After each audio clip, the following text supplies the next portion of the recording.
Kick it. It's candy, candy.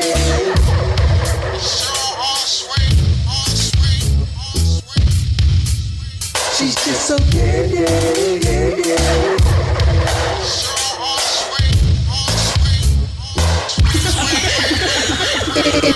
Welcome, guys, to another episode of The Candy Show. I am your host, Candy.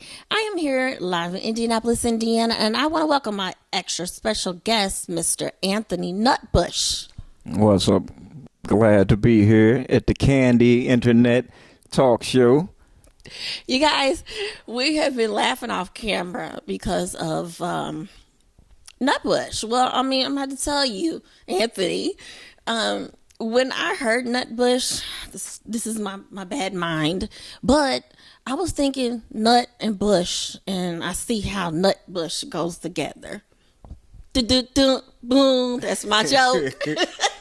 Well, I gotta giving shots out to the two people that have been actually calling, because I never called myself that.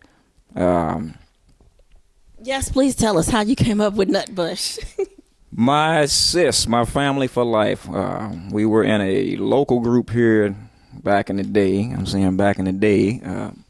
Used to be a part of a group called the Polygenic Men, and it was a lady named Stacy McCracken. My nickname is Peanut. So every time the Bush wasn't a part of it, she would just be like, "Yo, Nut, can you?" or "Yo, Nut, you know." So she started it, as well as a producer from here named Billy Bad Ward. Oh, okay. And he would, every time he would call me on the phone, like to talk to me, he'd be like, "Nutbush, what's happening, man?" And I just, like, you got some people that might call you a certain thing, and those are the only people that. Right, like your nicknames for your family. Your family is the only ones that know your nicknames. So I get that. Indeed. So I just stuck with it one time. I was like trying to do the artist thing and trying to brand myself more. And then I thought, okay, Nutbush. And it was like, what are people going to think when they hear Nutbush? And it was like, the first thing that comes to mind is like Tina Turner, Nutbush City. Or Nutbush City Limits. And so I was like, well, if I can, I don't know if it even made sense, but it just kind of stuck with me, and I've been using it. And the only reason I changed it off of my Facebook page is because I'm working at a job and I don't want them to look at my page and Nutbush works for us. I definitely want to say it's definitely a unique name, so I definitely want to let you know. Anytime when I hear Nutbush, I'm going to think about you. Well, I appreciate that, and that is the hopes that it catches on. I'm going to reintroduce Mr. Nutbush as the multi-platinum writer / producer, R&B, soul, pop, country, rock artist. How about that? I like that. Okay. All right. So, Anthony, tell us where you're from. I'm from right here. This is hometown, Indianapolis, Indiana. Okay. And tell us how you got into the music industry. I come from a music family. I had an uncle that was my uncle. I always tag it this way. It's my uncle, my teacher, my friend. Chucky Bush. He was part of a local band that the most notable person or people in the group was Babyface, Daryl Simmons, Reggie Griffin. It was a group called Man Child, and for the most part, I used to, along with my family, it was music going on all the time. Everybody's musicians or singers, musicians and singers. And I used to see Man Child a lot in the basement when I was, my grandmother's house, rehearsing a lot. It was one of the spots that they rehearsed a lot. So I grew up under that, as well as my uncle literally sat me down on drums when I was like 3 years old and showed me the different styles of beats to play on particular songs. And so that's really where I got my start. Okay. And so do you do different instruments? Do you play different instruments? Because I heard you play a mean piano. I play piano well enough to write songs. That's some people will say that I don't give myself enough credit, but I know piano players. Like I'm not gonna play nothing and you gonna not be an ego. I don't think you're gonna be like, oh, that was whack. But I'm not. You're very good at your gift. Yeah, I play 4 different instruments. So guys, I seen this gentleman. I met him a few months back, and talking about multi-talented. Not only did I see him up there playing the drums for local artist Andrew Young, I mean, he was hitting those drums. I was like, oh my gosh. Then he also came out on stage and he was singing. Guys, let me tell you, I saw this gentleman and you would never think that he had the voice on him that he has. And I was very impressed. Well, I thank you. To God be the glory. Well, tell us about, you said you were doing music, learning instruments around 3 years old. Tell us all the different instruments that you know. Well, as of now, I play drums being my main instrument, piano, bass, and guitar. Piano, when I look back on it, I got some cousins that we all used to stay in the same house together, and we laugh at it to this day because back then I had to been about maybe 9 or 10. I was writing songs back then. It's 3 songs that I wrote, and I literally would get mad at them. I would make them sing the songs, gather around the piano and sing them, and these same stupid 3 songs. And when they didn't sing them, I literally was like mad. I'd make them go stand in the corner and everything. What? You the oldest one? Yeah, I was the oldest. Okay. And so then what happened from there? So apparently you started pursuing that piece of it. Tell us what happened from there. I'll try and be real quick. Like, take your time. But I do know that you started doing something professionally around that age, correct? Yeah, 9 years old, I was on a nationally released gospel album. I got my start as a drummer playing behind in the gospel scene. Wow. He's passed on now, but Al the Bishop Hobbs. That's who I played behind.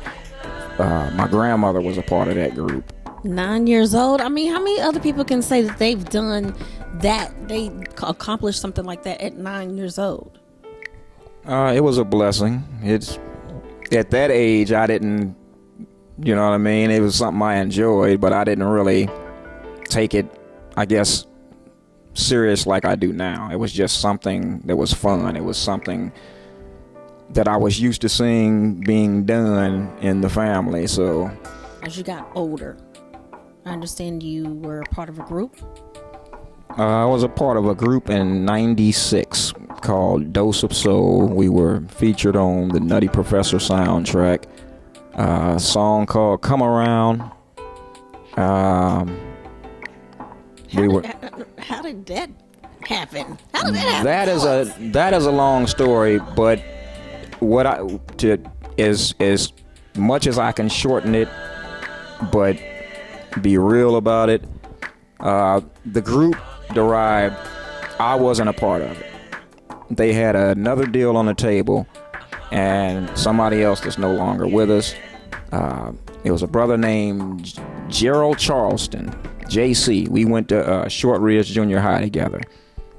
But ultimately, long story short, from the way that I know it, he started the group, and he's from here.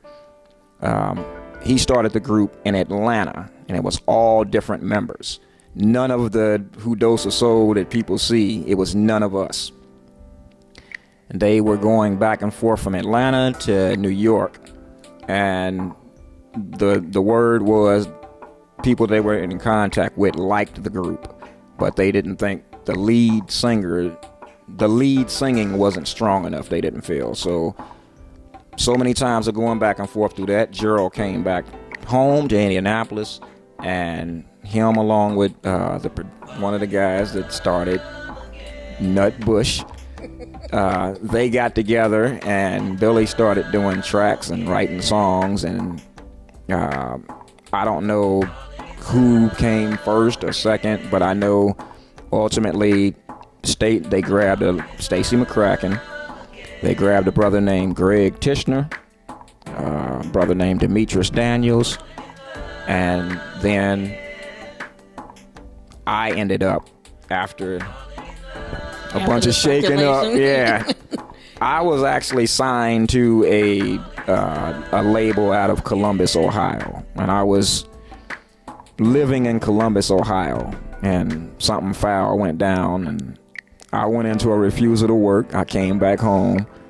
The group members were calling me like, man, like our song was playing on the radio. I didn't care. I wasn't I wasn't going back. Wow. Before the group that is known as Dose of Soul got together, there was a brother who started the group. And just long story short, because there's a lot of details in that. The brother's name is JC, Gerald Charleston. JC ended up passing, but JC is the one that really was all for me, like being in this group. Like I was a part of another situation in Columbus, Ohio, and he wasn't trying to hear it at all. I like that, because we need someone that's in our corner. We need people in our corner to push us, to motivate us, also at the same time that believe in us.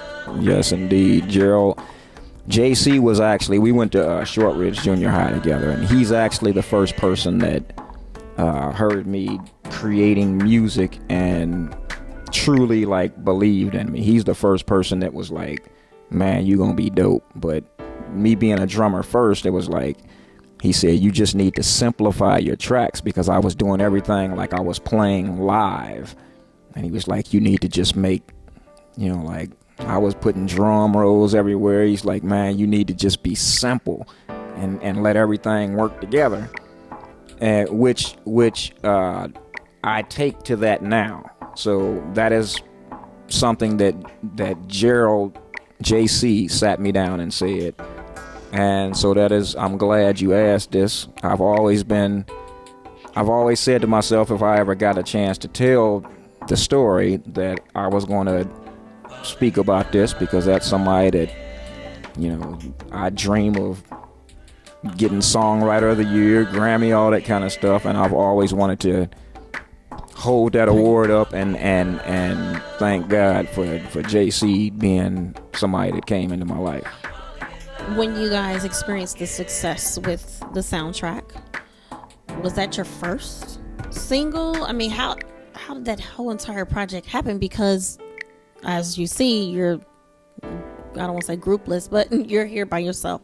What happened with that? As far as what happened with the group, that all I can really say is I don't know. Okay. And I give that answer at one point, and I'll be quick. At one point in time, I lived in California, and I was with a different group of writers and producers and singers, and we were very close with the legendary Jim Brown, the famous Jim Brown, and he asked me, sitting... The football player, Jim Brown? Yeah, there was a particular time where he was helping out this organization, writing and producing team that I was with, and we would go over his house all the time. And I remember him asking me, like, with the Dose of Soul situation, he said, what happened? Back then, I was still bitter, and other situations had happened, so I was bitter. And he just told me, so I was giving my opinion, or not, I was giving speculation of what I thought, the different things I thought it could have been. And he just simply told me, he said, look, man, he said, if you don't know what it is and somebody asks you, just tell them you don't know. So I don't know why it didn't do what we wanted it to do.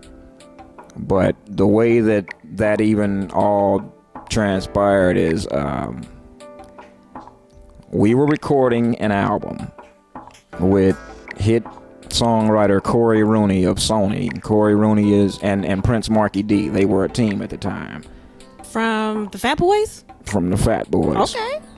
Do tell. And Corey Rooney is responsible for Mary J. Blige, Real Love, You Remind Me, the remix on Sweet Thing, J-Lo Back on the Block, just tons and tons of Credits. yeah, he's a super producer. And I remember we were just recording the album, and we would go to the studio every single day, and I think the first day that he met us, no, it may not have been the first day, so let me not tell no lies, but there was a particular time with the Come Around song that we were all standing around the piano. Yeah, it was the first day because he had us standing around the piano, and he started, I didn't know who he was. I don't know if the rest of the group did, but I didn't know who he was. I was kind of frustrated or disappointed that we didn't get the producers that we asked for. Wow. And so he starts playing all these different songs, and we like, yeah, we are real love, I'm searching. I had no clue that like this is the man that did all of this. And so what I didn't know is he was picking our voices. And I remember he started playing the piano part that he had laid down on Come Around, or just, you know, and the melody started coming, and then the hook kind of came, and he gave us our parts, we joined in, and I remember he was there doing a job, and he was doing his job. Yeah, without me knowing. And okay. Whoa. so I remember that's the way that came about. We had no idea. I actually blurted out to him like 2 or 3 times. I'm like, man, this is Demetrius. Like, I thought the singer Demetrius Daniels, I thought that was a song for him. Like, Demetrius would have literally wrecked that song. That's, to this day, I feel that way. Is it wrecked as in a good thing or a bad thing? That's a good thing. Okay. Like, all right. like Demetrius is just one of them. He's just one of them cats. And Corey was like, no, man, you're going to do this song. And I'm like, I'm telling you, man, Demetrius. He's like, no, you're going to do this song. So that's the way that came about. As far as the soundtrack, we didn't have any clue about none of that. We would record a song in the studio, 1 or 2. When the sessions were over, our manager would come and pick us up, take us back to where we were staying. And again, just reiterate if we didn't before, you guys were signed to what? We were signed to, we say Def Jam, but it was because that's who we were with, Russell Simmons. But it was Def Soul. And we had no idea about no soundtrack. We just recorded the song one day. I remember we played it for our manager in the car, like we always did when we got done with a session. And he was sitting there, and he's just like, I don't know, man. I'm not feeling this. I'm just not feeling it. And we're like, man, this is dope. So that went on about 3 or 4 times, and all of a sudden he just, like, you know, the way New Yorkers talk, he just blurted out. He's like, yo, this is dope. And we just like looking at him like, man, what's wrong with you? We've been telling you. So next thing I know, maybe a week later, it was just like, this song is going on this particular soundtrack. And Nice. that was that. And that's where it went. That's where it stayed. And that was the end of Dose of Soul.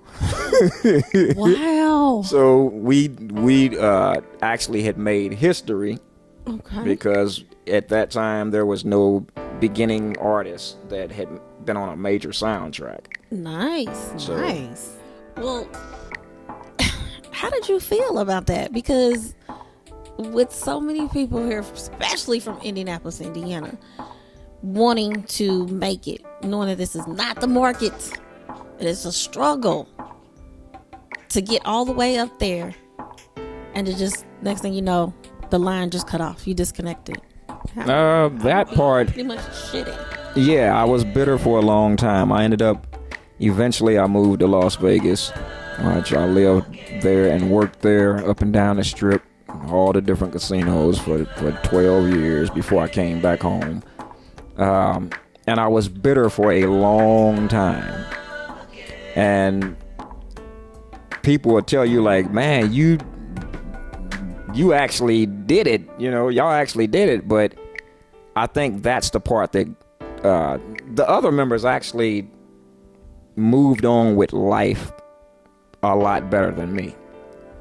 Like, I was stuck for a long time, not knowing what happened. But I think that's just a part of it. Like you say, when It's a shock. I'm sure it was a shock to you. Like, freaking goodness, what just happened?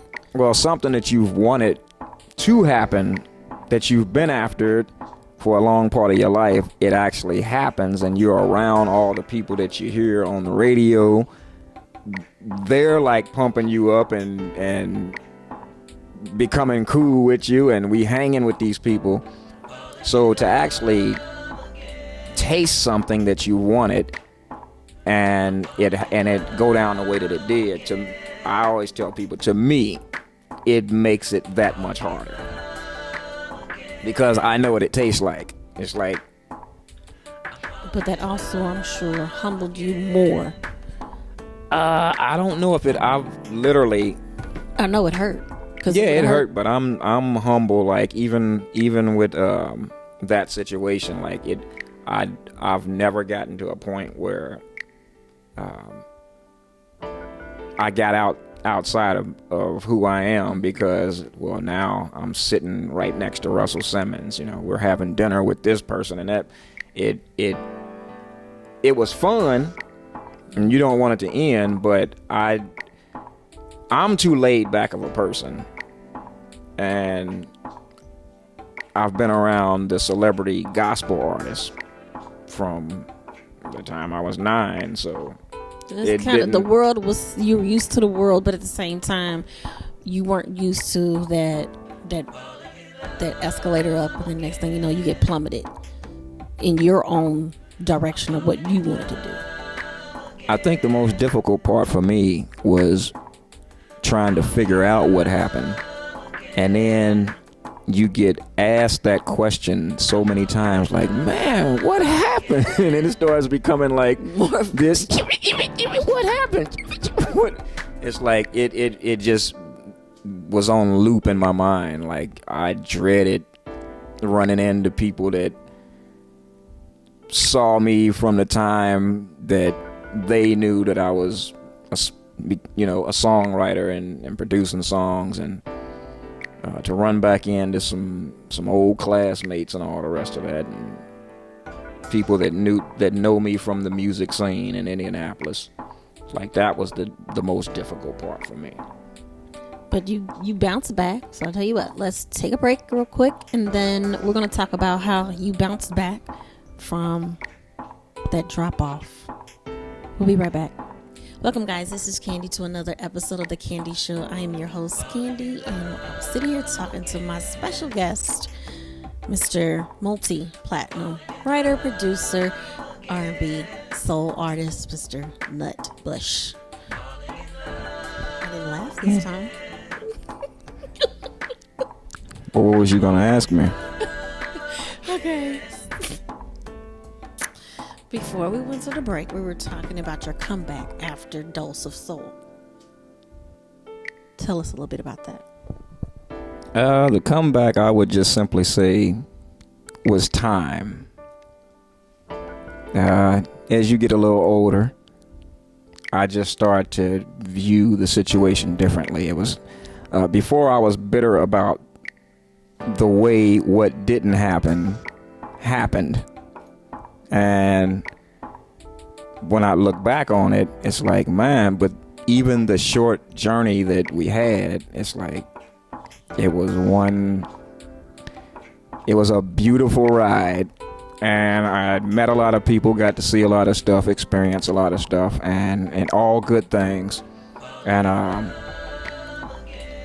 that is a height that a lot of us strive for. I still strive for.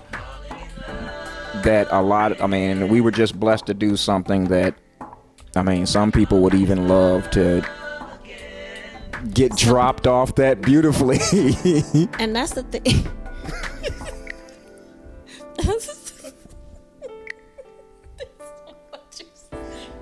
That's the truth. Okay, because let's think about it. You had a chance to experience things that some people don't. And even though it got you to the point where you excelled and then you dropped off, you're still here.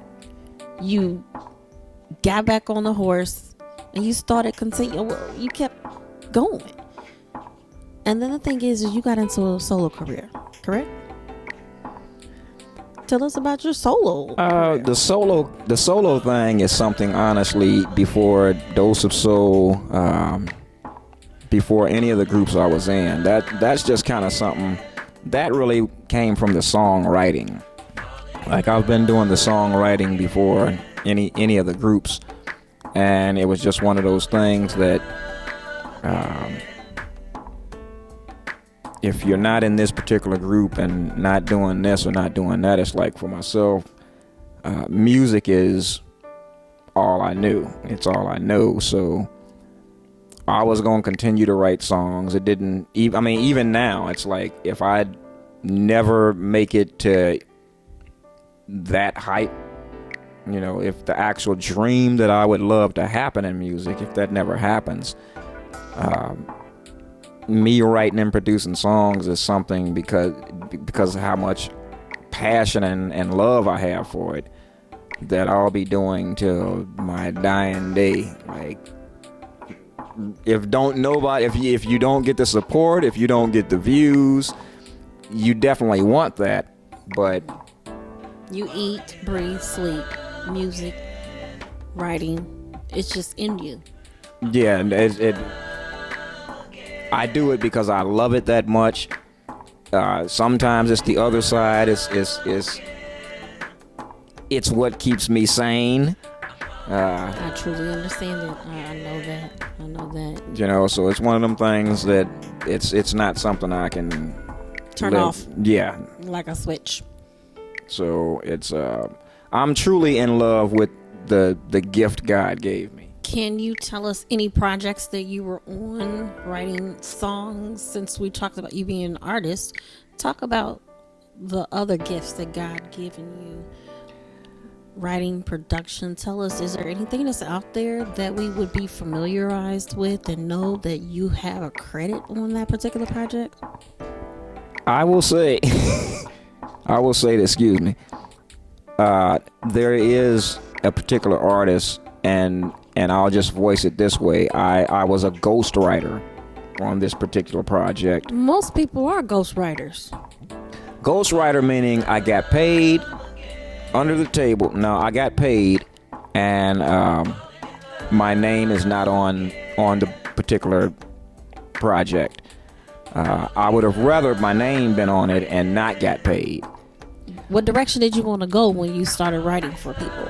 It was my first experience with a major person, and it because of the way everything went down, I won't put names out there or anything like that, because I'm not trying to, like I say, that's a... We don't need to name drop, but I want to know from your experience on that particular, when that happened, did you say, no, I'm not going to do that anymore? No, not at all. I just said that I will make sure, when it all boiled down, I didn't handle my business correctly. That's what it really boils down to. Learning. But I would say that is one of the things also, even though I was bitter about that, that's one of the things that after even the Dose of Soul thing that kept me going, in a very positive way, because the Dose of Soul thing, it's like, well, my voice is out there. I'm on a particular song on a soundtrack. It's my voice. It's not my writing. It's not my production.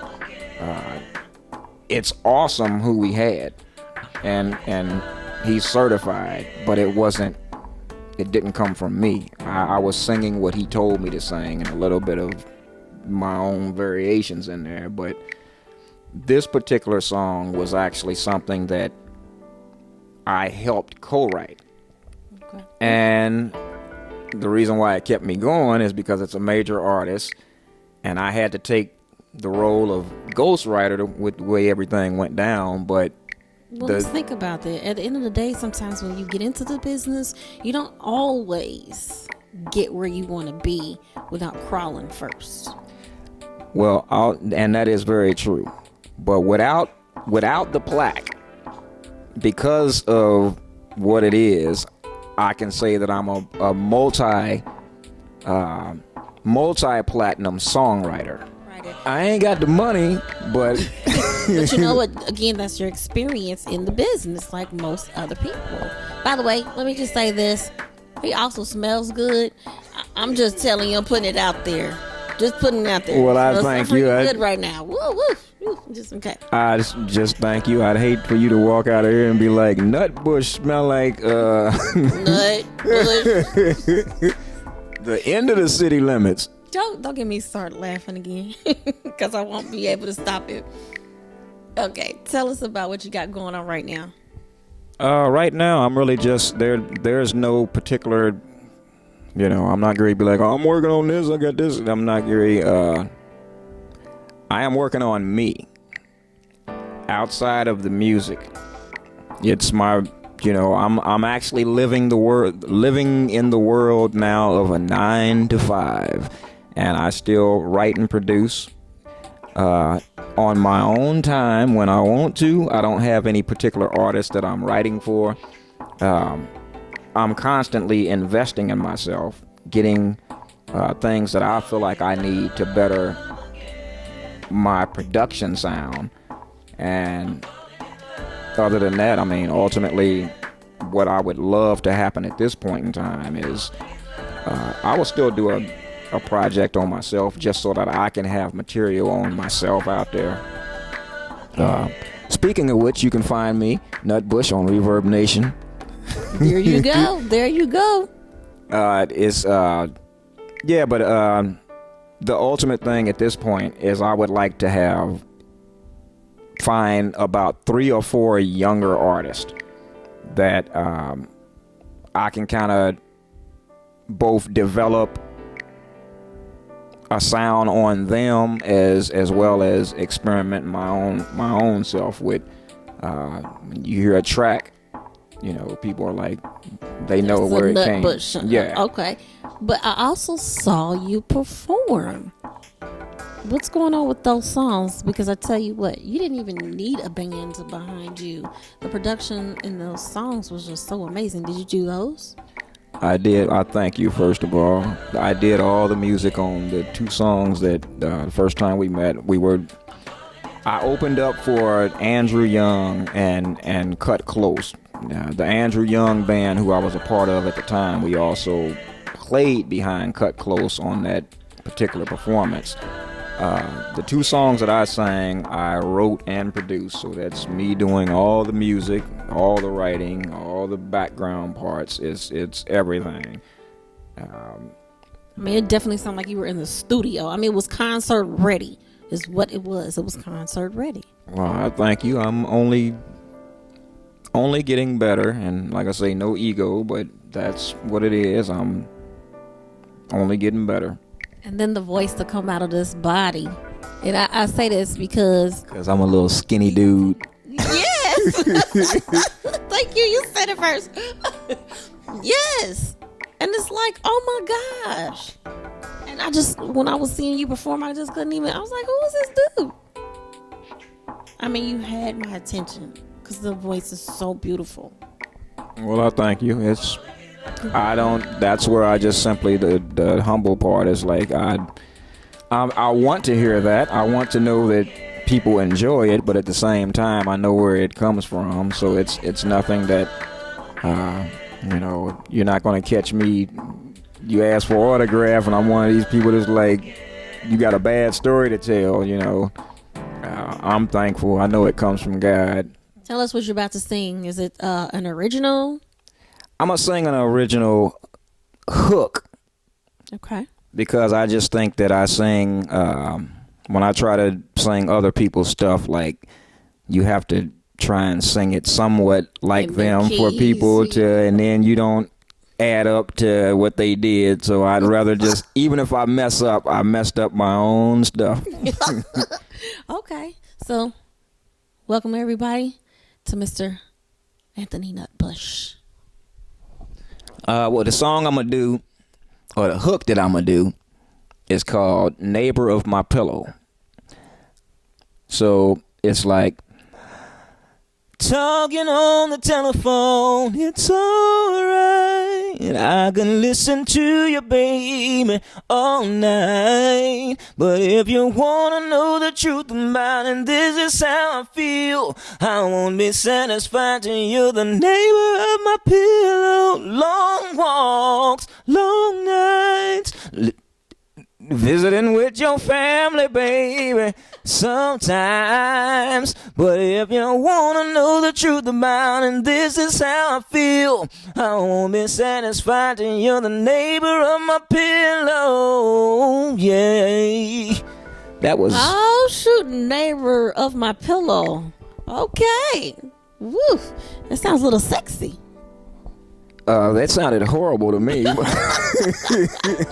let's just cough it up, chalk it up as, you just a little warming up there. But no, actually, you sound good. You sound great. I appreciate it. It was probably a bad choice of song because there's actually, the way the background happens is there's one part that goes out like a lead, and then the backgrounds answer it with a harmony. And I tried to do 2 in 1, and...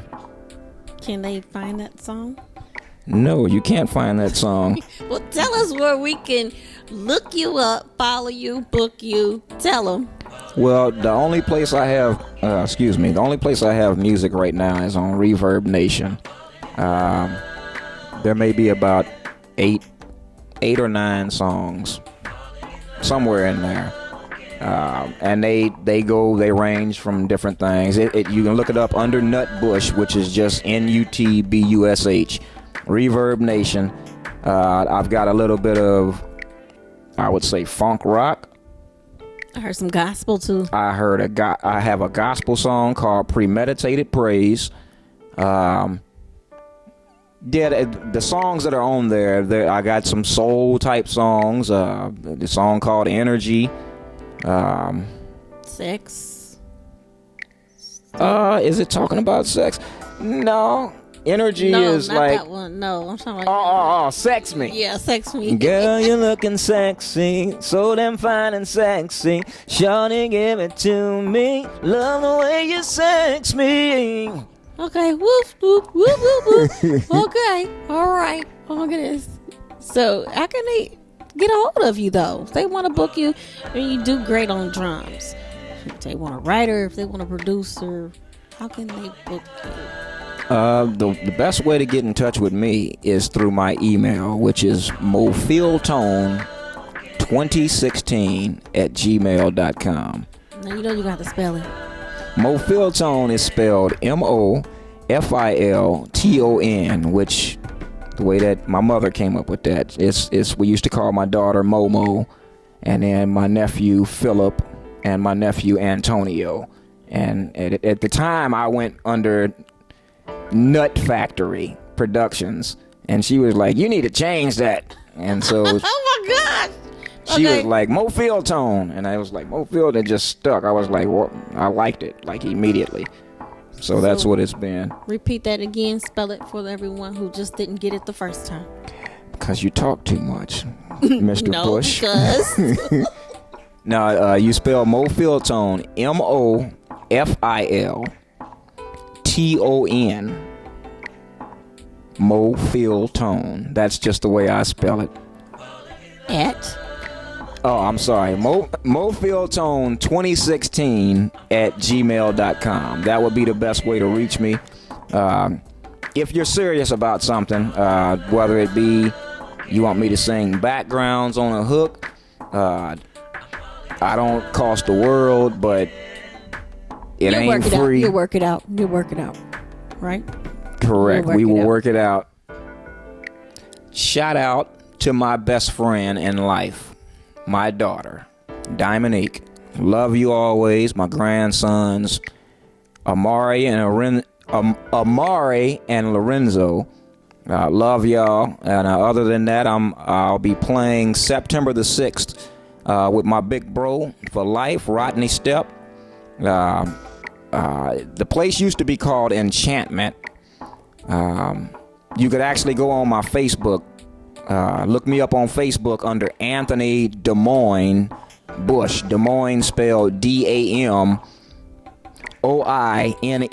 Excuse me, I had a hiccup going on. Do that again. I love this show because it's just so raw and real. Say it again. You can look me up on Facebook under Anthony Damoine, pronounced like Des Moines, Iowa.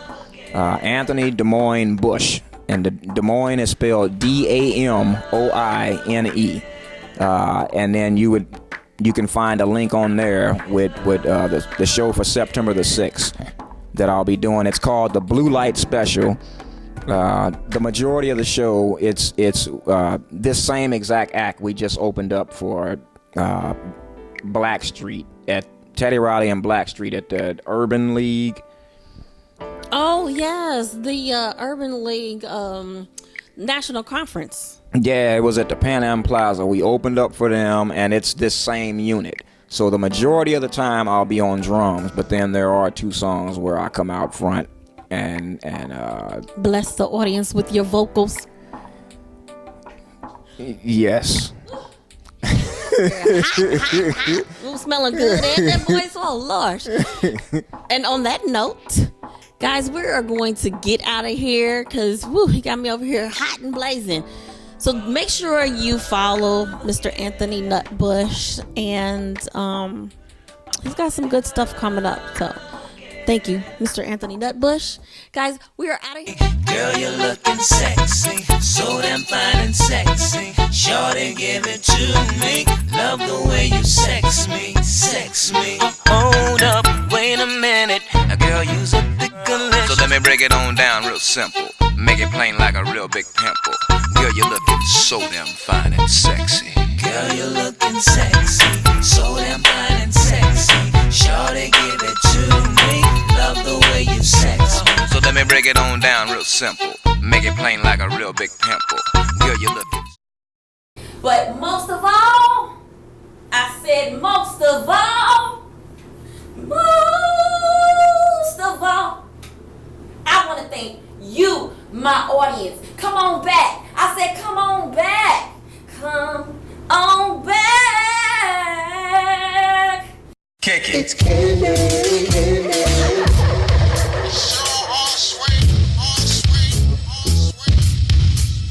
She's just so candy, candy.